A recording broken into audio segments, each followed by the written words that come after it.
Prime, podcast for curious mind.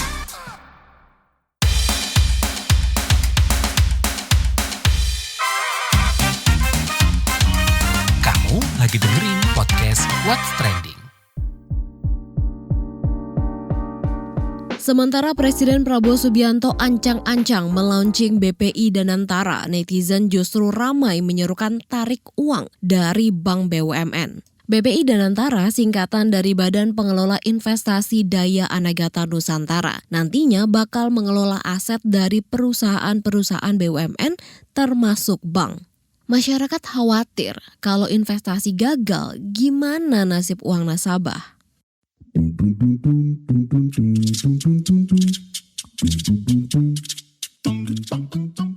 Komentar yang pertama dari @puchxx. Fix, bank paling aman ya cuma BCA. Selanjutnya @minxx. Konglomerat nabung ya di bank swasta. Aman dong, rakyat biasa nabung di bank plat merah. Saya khawatir. @3xx. Siap-siap pindahin dana ke bank swasta. @abxx. Singapura sukses dengan Temasek. Indonesia pasti sukses dengan Danantara. @3xx. Daripada orang kaya Indonesia nabung di bank luar negeri atau bank asing, gak ada salahnya nabung di dalam negeri dan berinvestasi di industri dalam negeri. Itu kan ikut berpartisipasi membangun Indonesia, ikut menciptakan lapangan kerja untuk masyarakat sendiri. Saatnya Indonesia mandiri, tidak tergantung investasi asing yang syarat kepentingan dengan membojokkan posisi tawar Indonesia. @aguxx. Danantara ataupun apapun itu namanya harus belajar dan diawasi dengan benar. Jangan sampai dana besar yang dikumpul dari uang rakyat diinvestasikan untuk investasi bodong. Ada contoh 1 MDB Malaysia, uang gede lenyap gak jelas. Terakhir komentar dari KaiXX. Masalahnya cuma satu, kok gak bisa diaudit? Kalau mau audit harus izin DPR. Kalau rugi dalam investasi, mereka menegaskan gak tanggung jawab atas kerugian. Ngeri sih tanpa audit.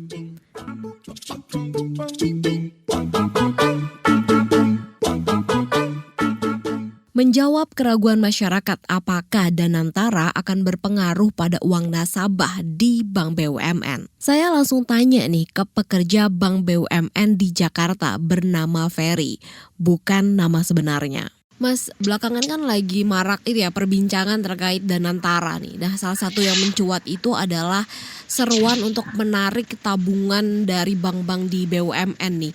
Mungkin sebenarnya tabungan nasabah di bank ini bakal berpengaruh nggak sih, Mas? Nah, sebenarnya kalau misalnya kita harus balik lagi ke fundamentalnya. Sebenarnya dana seperti apa sih yang akan dipakai oleh Danantara? Nah, berdasarkan informasi yang didapatkan, Danantara itu akan mengelola dividen BUMN. Nah, jadi dividen dari BUMN yang ada di bawah Danantara itu yang akan dikelola oleh Danantara. Kalau kita tahu sebenarnya sumber dividen itu dari mana? Nah, sumber dividen bank itu berasal dari pendapatan bank dalam memberikan kredit, pendapatan dari jasa bank lainnya kayak misalkan biaya transaksi, fee-based income, jasa clearing, remitansi, payment gateway, terus ada juga pendapatan bank yang dari treasury, terus lalu pendapatan dari recovery, dari NPL. Nah, jadi kalau misalnya dibilang simpanan itu nggak akan berpengaruh apa enggak dengan adanya Danantara? Tidak sih sebenarnya, karena sumber dana yang digunakan itu lebih ke dividen dari bank tersebut. Mas, tapi kalau misalnya dengan seruan ini gitu Mas, misalnya tiba-tiba masyarakat jadi menarik uangnya dari bank, ini pengaruhnya seperti apa sih, seberapa besar ke banknya sendiri?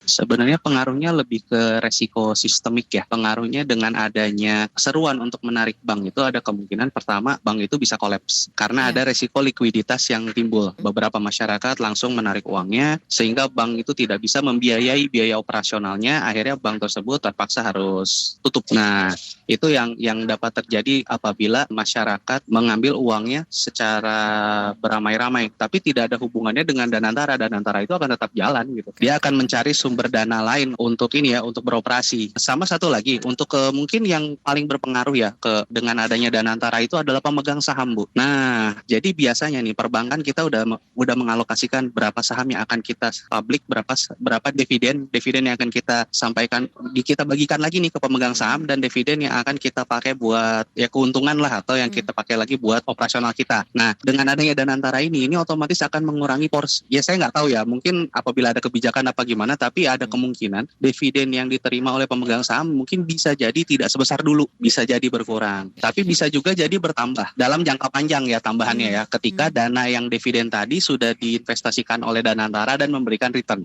Oke, nah berarti ketika Danantaranya itu berhasil berinvestasi dan jadi besar, nah ini justru ada kemungkinan si pemegang sahamnya tuh bisa dapat return yang lebih besar lagi gitu karena ada Danantara Betul. gitu ya.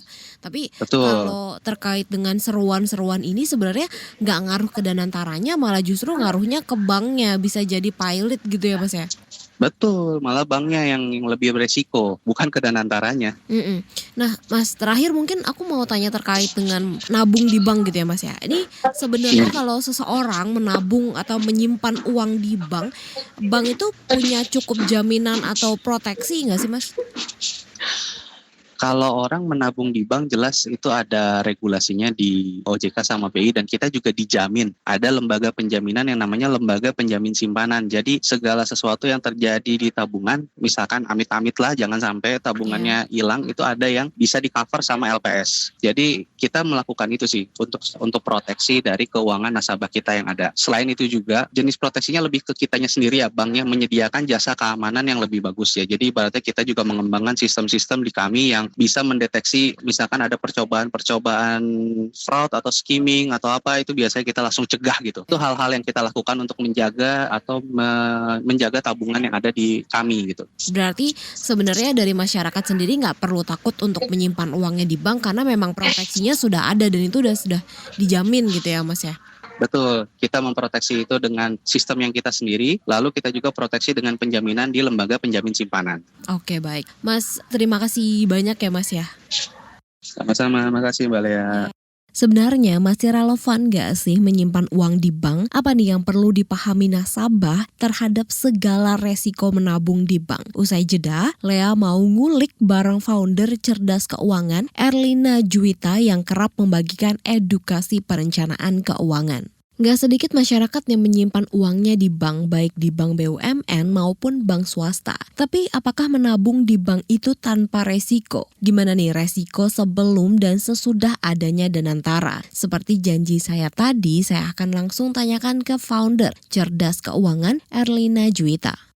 Halo Mbak Erlina. Iya, Mbak, gimana Mbak? Sehat Mbak? sehat, alhamdulillah. Alhamdulillah. Mbak, aku mau tanya terkait dengan Danantara nih Mbak. Kan belakangan lagi banyak dibicarakan ya Mbak. Karena kan mau diluncurkan rencananya 24 Februari besok tuh Mbak. Mungkin minta tanggapannya dulu kali ya Mbak. Melihat Danantara ini seperti apa? Kalau saya melihatnya mungkin Danantara ini tidak beda halnya dengan sovereign wealth fund gitu kan ya. Jadi seperti ada konsorsium yang mengelola dana di pemerintahan itu sehingga membentuk satu big fund seperti itu kan ya. Jadi kolaborasi sih kalau saya melihatnya, kolaborasi antara BUMN kemudian juga perusahaan-perusahaan yang terkait dengan negara untuk beberapa tujuan. Dan tujuannya itu seputar untuk kepentingan dan untuk pembangunan negara juga kalau saya melihatnya seperti itu. Tetapi kan yang beredar di masyarakat adalah bahwa katanya Danantara itu tidak bisa diperiksa oleh KPK maupun BPK. Itu kan isu ya. Nah, yang penting untuk masyarakat ketahui adalah apakah transparansi dari Danantara itu sendiri nantinya. Nah, ini sebenarnya diperlukan komunikasi yang jelas sih antara pemerintah dengan masyarakat sehingga tidak terjadi beberapa kecurigaan sehingga masyarakat, kan pemerintah juga perlu dukungan masyarakat ya kalau mau membuat sesuatu kebijakan ataupun membentuk satu badan yang memang besar ya, menurut aku nih mengelola dana yang cukup besar gitu kan. Nah, itu perlu didukung oleh masyarakat. Bagaimana masyarakat mau mendukung jika komunikasi dan misalnya sosialisasinya masih kurang seperti itu. Kalau aku melihatnya seperti itu sih. Tapi kan ini melihat Danantara selain ada ketakutan karena tidak bisa diperiksa sama BPK dan KPK kan ada seruan juga nih Mbak buat narik tabungan dari bank-bank di BUMN gitu Mbak. Nah mungkin kalau ngelihat ini sebenarnya isunya masih relevan gak sih Mbak kalau misalnya kita menyimpan tabungan di bank begitu? Iya, rush money ya itu ya, rush money atau panic bank ya itu terjadi. Kenapa muncul seruan rush money? kemungkinan karena reaksi atas kebijakan tersebut kan yang pertama. Kemudian kedua adalah kecurigaan misalnya. Jika dana tersebut yang tadi seperti kayak saya katakan ya tidak dapat diperiksa atau muncul indikasi wah jangan-jangan nih bakal dikorupsi seperti itu kan ya. Itu munculnya seruan-seruan tersebut. Tetapi sebenarnya kita tidak bisa menyalahkan masyarakat, Mbak. Ini adalah reaksi jujur dari masyarakat itu sendiri. Oke. Ya kan? Tetapi kita sebagai pribadi yang saya rasa kita cukup punya nurani ya untuk berpikir dengan akal sehat dan kita juga harus berhati-hati menanggapi adanya isu atau menanggapi adanya provokasi tersebut karena jangan salah nanti jika kita menuruti atau jika kita FOMO seperti itu ya, ikut-ikutan, khawatirnya akan muncul efek domino atau efek yang lebih dalam daripada itu. Mungkin kita biasa sebut juga contagious effect gitu. Jadi masalah yang satu belum selesai, muncul lagi masalah yang lain yang lebih serius. Kalau terjadi rush money, maka nasabah mau nggak mau akan dirugikan, Mbak. Karena kalau rush money itu kan berarti bank akan defisit uang tunai, bank akan kekurangan likuiditasnya, ya kan? Uang tunai itu akan semakin tersedot ke masyarakat. Nah, ini akan menimbulkan bank akan gagal bayar dan efek lebih jangka panjangnya lagi bahwa bank akan mengalami kemungkinan bangkrut, bankruptcy gitu ya. Karena kan bank itu memang usahanya itu kan mengelola keuangan ya, mengelola uang ya istilahnya gitu ya. Iya. Nah, jika uang tidak ada di bank, yang seharusnya uang itu diputar untuk misalnya penyaluran kredit, untuk pembayaran bunga, tapi itu nggak ada, maka bank akan kesulitan untuk menanggulangi likuiditasnya sehingga bisa jadi bangkrut. Kalau bank itu bangkrut, maka ini akan memicu kesulitan perekonomian global untuk di lokal Indonesia gitu ya. Perekonomian selain itu nasabah juga secara langsung akan dirugikan karena kan dia akan menanggung biaya-biaya tuh. Kalau misalnya dia langsung tarik depositonya aja ya, misalnya yang depositonya jatuh temponya misalnya tahun depan, sementara dia harus tarik. Dia kan harus membayar biaya penalti, Mbak. Ya kan? Nah, ini akan merugikan nasabah tetapi mungkin akan menguntungkan pihak-pihak yang mencari celah kesempatan gitu kan ya. Kita juga harus waspada juga ternyata ada kemungkinan jangan-jangan ada provokator nih yang menyerukan hal itu sehingga dia bisa memanfaatkan situasi itu untuk mencari kesempatan misalnya dengan adanya kepanikan ya kan nanti fluktuasi konversi rupiah dolar itu jadi terganggu ya kan dia tinggal mencari celah kesempatan aja tuh misalnya kayak seperti itu tadi ya IHSG langsung drop ya seperti itu ya. Nah, bisa jadi itu jadi kesempatan buat pihak-pihak yang oportunis itu untuk mencari celah kesempatan. Seperti itu sih. Saran saya sih gunakan akal sehat ya, jangan FOMO. Ya jangan sampai masalah yang terjadi itu jadi memicu timbulnya masalah yang lain. Seperti itu sih. Mbak, tapi kalau misalnya kita terlepas dari Danantara gini dan kepanikan reaktif dari masyarakat gitu ya, sebenarnya resiko menabung di bank itu apa, Mbak? Sebenarnya resiko menabung di bank itu nasabah jika memutuskan untuk memilih menabung di bank, ini menurut saya ya lebih banyak positifnya daripada seseorang itu menyimpan dananya atau uang cashnya itu di bawah tempat tidur. Kenapa? Karena yang pertama, uang kita lebih aman karena dijamin LPS, lembaga penjamin simpanan. Ya, kalau kita memilih bank yang memang sudah jelas-jelas terdaftar dan dijamin oleh LPS, tenang aja, dana Anda nggak akan hilang gitu. Karena kan ada lembaga penjamin simpanan, beda saat dulu sebelum adanya lembaga penjamin simpanan. Bisa jadi menguap gitu kan, bisa jadi nggak tahu entah kemana. Tapi kan sekarang sudah ada penjamin simpanan, jadi nggak usah khawatir ya teman-teman. Apa jadinya kalau misalnya teman-teman ya menyimpan dananya di dana fisik atau uang fisik itu di rumah, misalnya di celengan misalnya seperti itu, atau di mana sih biasanya di dompet atau di tas ya. Kalau misalnya jumlahnya nggak terlalu banyak sih mungkin nggak jadi masalah, tetapi kalau misalnya jumlahnya sudah banyak itu kan ada kemungkinan untuk hilang, ada kemungkinan untuk diambil orang, ya kan? Iya, Atau misalnya kalau disimpan bertahun-tahun di bawah kasur, pernah dengar nggak kasusnya? Kalau disimpan bertahun-tahun di bawah kasur, akhirnya bolong-bolong tuh ya uangnya ya. nggak bisa digunakan kan, Iya. seperti itu. Ya itu, saat ini untuk menyimpan uang di bank itu menurut saya cukup aman sih, daripada kita menyimpan di rumah. Karena kan memang ada lembaga penjamin simpanan, itulah gunanya LPS untuk menjamin dan memastikan nasabah bahwa sebenarnya aman kok untuk menyimpan uang di bank itu. Mbak, ini kan kalau misalnya seruannya kan menarik uang tabungan dari bank BUMN ya. Tapi sebenarnya kalau Ya. perbandingan nabung di bank BUMN dengan bank swasta sendiri seperti apa sih Mbak?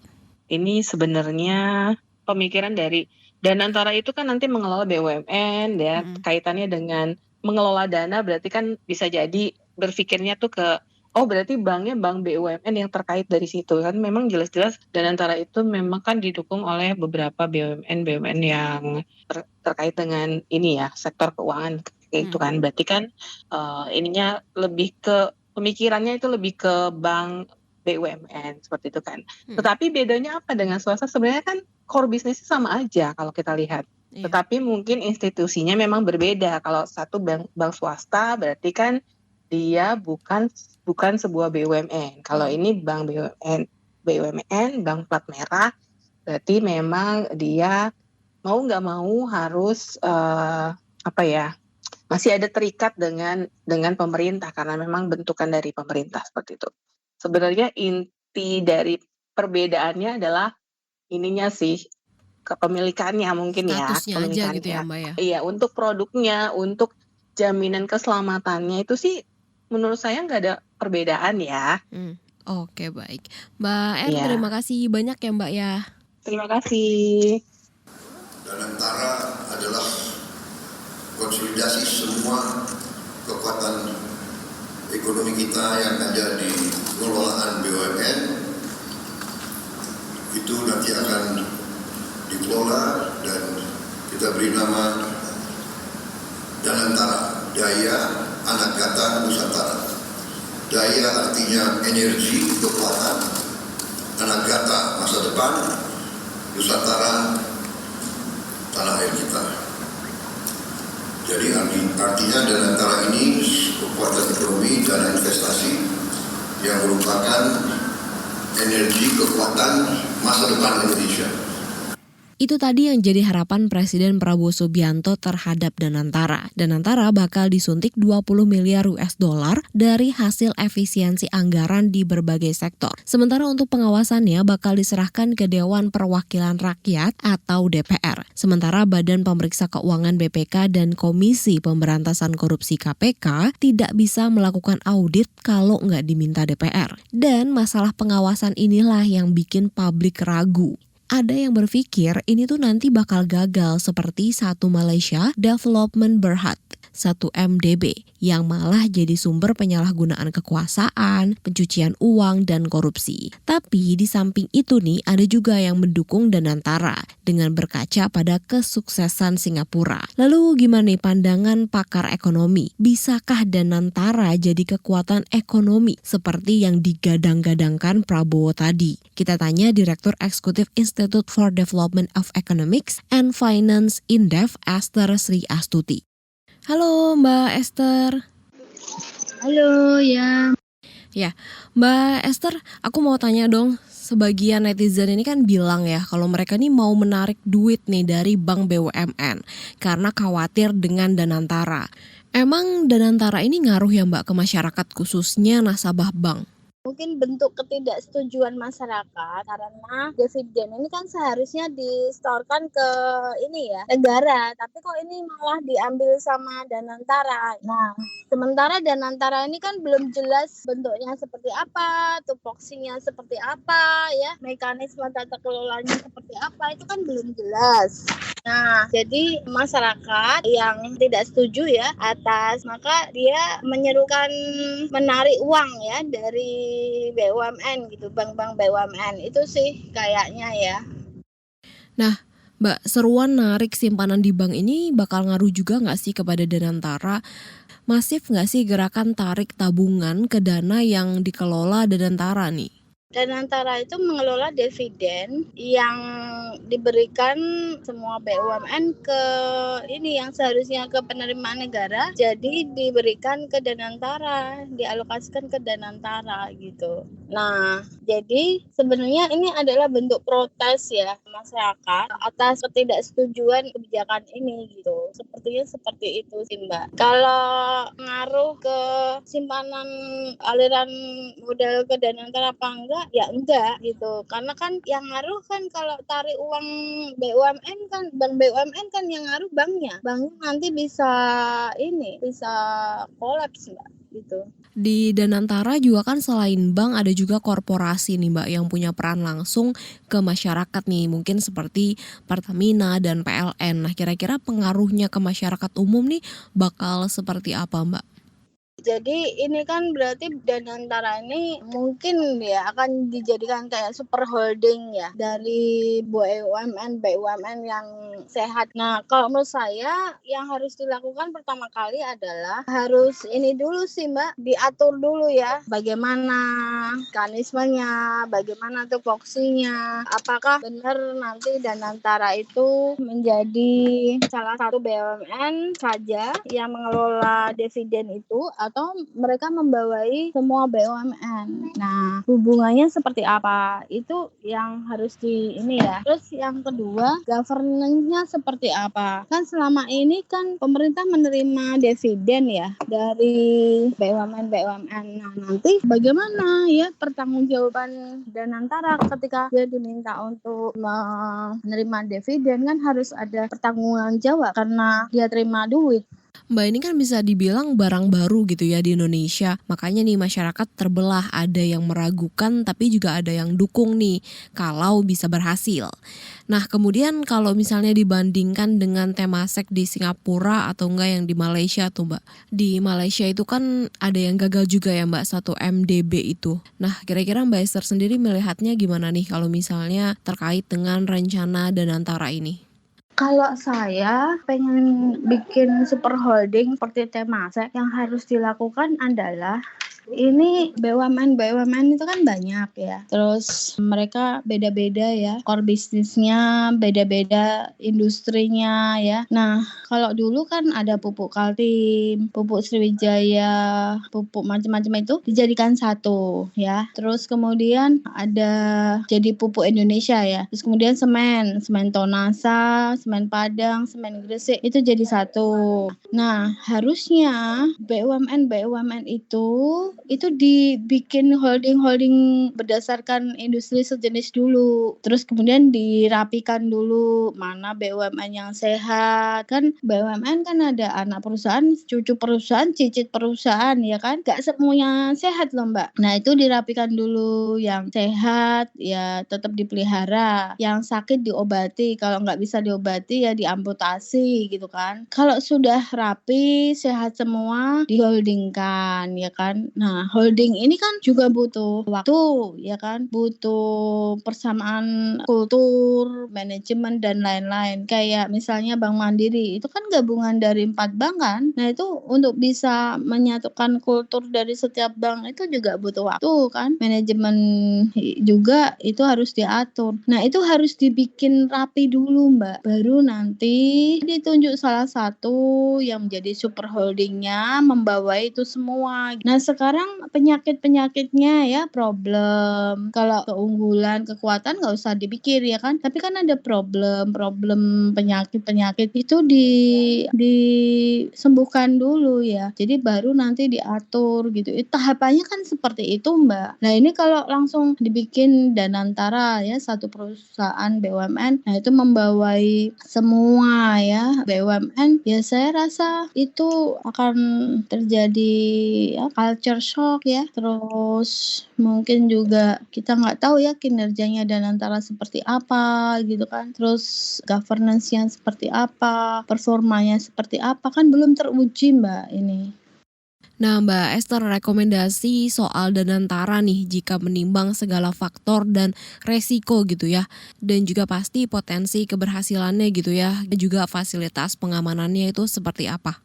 Kalau rekomendasi saya sih harusnya ya Danantara itu kalau mau jadi super holding itu ya harus pertama sebelum dibentuk Danantara dulu ya harusnya itu dipahami dulu, dimengerti dulu ya setiap performa dari setiap BUMN ya yang di bawah dia nanti. Nah, problem-problemnya apa dipetakan, diidentifikasi problem, keunggulan ya kekuatan dan kira-kira opportunity-nya seperti apa ke depannya. Kedua, ketika Danantara mendapatkan aliran uang ya dari dividen itu yang seharusnya untuk PNBP tapi ternyata dialihkan ke Danantara, berarti Danantara harus ada pertanggungjawaban gitu kan. Nah, itu kan duit publik. Makanya governance-nya, tata kelolanya itu harus diatur ya dalam regulasi. Prudential law-nya harus diatur dalam regulasi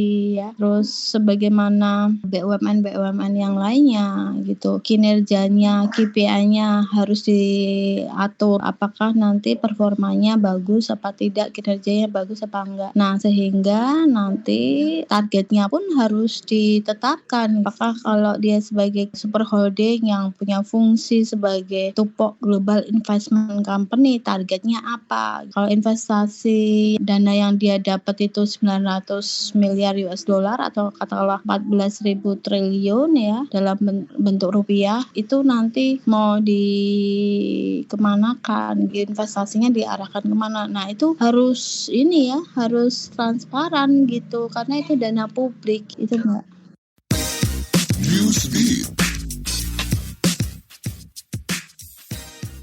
Gedung Putih menyatakan Elon Musk yang menjabat sebagai penasihat senior Presiden Amerika Serikat Donald Trump tidak memiliki kewenangan mengambil keputusan.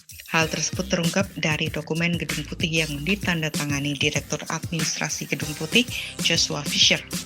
Dokumen Gedung Putih diserahkan kepada Hakim Distrik AS yang menerima gugatan dari kalangan Demokrat untuk mencegah Musk mempengaruhi kebijakan federal. Direktur Administrasi Gedung Putih Joshua Fisher menyatakan Elon Musk akan menjalankan tugasnya seperti penasihat presiden lainnya. Pemerintah Iran tengah mengkaji pemindahan ibu kota dari Teheran ke Teluk Oman. Pemindahan dilakukan karena beberapa masalah, mulai dari kemacetan parah yang menyebabkan polusi udara hingga masalah penurunan tanah. Pemindahan ibu kota ke Teluk Oman dianggap sebagai solusi masalah-masalah tersebut. Juru bicara pemerintah Fatemeh Mohajeran mengatakan pemerintah masih mengkaji dan mempelajari wilayah Makran. Makran adalah wilayah pesisir di Teluk Oman. Wilayah tersebut belum berkembang dan masuk ke bentang provinsi Sistan Balochistan yang miskin dan sebagian provinsi Hormozgan. Sebelumnya Menteri Luar Negeri Iran Abbas Araghchi menyebut Makran sebagai surga yang hilang dan harus dikembangkan jadi pusat perekonomian masa depan Iran. Blackpink mengumumkan rencana World Tour 2025. Keempat member Blackpink, Jisoo, Jennie, Rose, dan Lisa bakal memulai turnya dengan konser di Goyang Stadium pada 5 hingga 6 Juli 2025. Tur bakal dilanjutkan ke Los Angeles, Chicago, Toronto, New York, Paris, Milan, Barcelona, dan London. Terakhir, mereka akan melakukan konser di Tokyo Dome pada 16 hingga 18 Januari 2026. Menanggapi hal ini, penggemar Blackpink, Blink, menyambutnya. Sementara beberapa penggemar dari Indonesia akan ada yang menyebut Blackpink not in my area lantaran Indonesia tidak masuk list tour.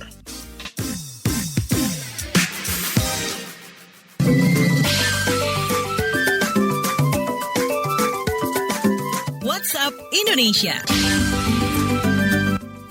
WhatsApp Indonesia, kita mulai dari Jakarta. Komisi Pemberantasan Korupsi atau KPK resmi menahan Sekretaris Jenderal PDI Perjuangan atau PDIP, Hasto Kristianto. Hasto ditahan lantaran kasus dugaan suap dan perintangan penyidikan terkait kasus korupsi yang menjerat ex-kader PDIP Harun Masiku yang masih buron. Di Gedung Merah Putih, Hasto terlihat menggunakan rompi oranye khas tahanan KPK. Dalam proses pemeriksaan dan penahanan, Hasto diwarnai demonstrasi simpatisan PDIP di kantor KPK. Selama menjalani proses, Hasto didampingi tim penasihat hukum PDIP. Hasto ditetapkan sebagai tersangka bersama advokat PDIP Tri Istiqomah. Keduanya diduga terlibat suap kepada bekas Komisioner KPU Wahyu Setiawan terkait penetapan pergantian antar waktu atau PAW anggota DPR RI periode 2019-2024. Selain suap, Hasto disebut melakukan perintangan penyidikan dengan membocorkan operasi tangkap tangan atau OTT yang menyasar Harun Masiku pada awal 2020. Masih dari Jakarta, juru bicara kantor komunikasi kepresidenan Ujang Komarudin membantah Indonesia mengalami kegelapan di tengah gelombang demonstrasi Indonesia gelap yang dilakukan mahasiswa seluruh Indonesia. Ujang menggadang-gadang Indonesia masih terang benderang. Ia menegaskan pemerintah fokus terhadap masalah kesejahteraan rakyat dan pemerintah juga tetap menjadikan pendidikan dan kesehatan sebagai prioritas. Ujang mengklaim saat ini kondisi ekonomi Indonesia stabil dan terus tumbuh lebih baik dari rata-rata dunia. Seruan Indonesia Gelap mencuat setelah demo besar mahasiswa dengan tagar Indonesia Gelap. Unjuk rasa dilakukan lantaran ketidakpuasan terhadap kebijakan pemerintah. Terakhir ke Empat Lawang, Sumatera Selatan. Polisi di Kabupaten Empat Lawang, Sumatera Selatan menghentikan sementara penyaluran program makan bergizi gratis atau MBG setelah 8 siswa SD Negeri 7 Tebing Tinggi dilarikan ke puskesmas. Mereka diduga mengalami keracunan setelah mengkonsumsi makanan basi dan mengandung ulat. Kapolres Empat Lawang AKBP Abdul Aziz mengatakan pihaknya tengah menyelidiki kasus tersebut. Mereka tengah memeriksa saksi dan pihak catering penyedia MBG, sedangkan sampel makanan basi diperiksa di laboratorium. Program MBG di Kabupaten Empat Lawang dimulai 17 Februari 2025. Total makanan yang didistribusikan adalah 3.088 paket menggunakan rantang stainless. Hari pertama MBG berjalan kondusif, tapi di hari kedua keluhan-keluhan mulai muncul dari siswa. Demikian WhatsApp Indonesia hari ini. Itu tadi obrolan seputar Danantara. Kalau kalian punya komentar atau pendapat terkait dengan Danantara ini, bisa ya dibagikan di kolom komentar. Fitur mendengarkan podcast kesayangan kamu bisa di kbrprime.id atau di aplikasi mendengarkan podcast lainnya. Demikian What's Trending kali ini, sampai jumpa di pembahasan berikutnya. Kamu lagi dengerin podcast What's Trending.